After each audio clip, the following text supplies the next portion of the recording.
Now let's say I wanted to select data, so let's just put some pseudocode here.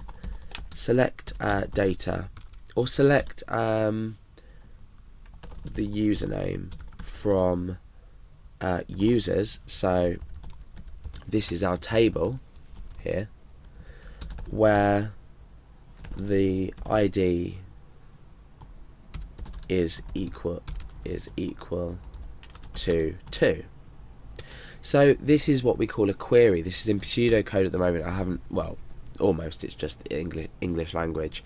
But what I've done here is I've constructed something called a query.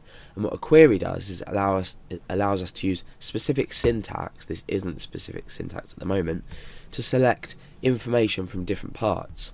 So what we're doing here is we're selecting the username in this column here from users table, which is this whole table here, where the ID is equal to 2. So the ID is equal to 2, we want to select the username, and we're taking the username, which is Billy. So this query would return the value Billy. So you can see the advantages of storing inside a database.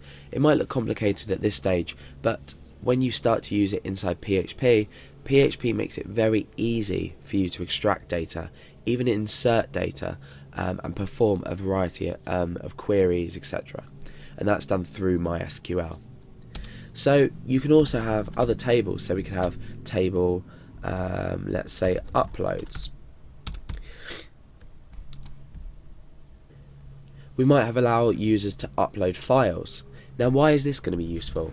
Let's just add another column called ID, and then I'm going to say user ID, and I'm going to say location.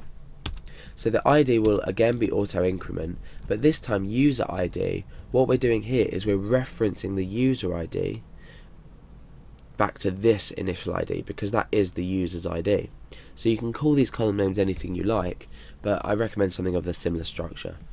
So user ID might be 1, and the location of the file that's been uploaded might be logo.png, for example. And now we can come on to say record 2, and this might be user ID 1 again, might have uploaded a file called php.jpg. Onto record 3, and we might have user 2 upload a file called art.jpg. So now what we can do is we can perform a query to say, let's say our user is logged in as Alex. What we would do is we would have the ID ready to select things relative to Alex. So the ID is 1. This is unique to the user Alex. So what we could do is we could say select location from uploads. Remember, this is the table name, where user ID is 1. Now what this query here would do is return the values wherever the user ID equals 1. So it would essentially return these two. Now we've selected location only, so what it would do is it would only bring back this data. So what we can do is, to speed things up, we can select a specific column name, so we can save time in our program, our load time, and we can save resources. So this is essentially databases. The reason we use databases is it's a quick and easy way to add information somewhere that can be easily retrieved.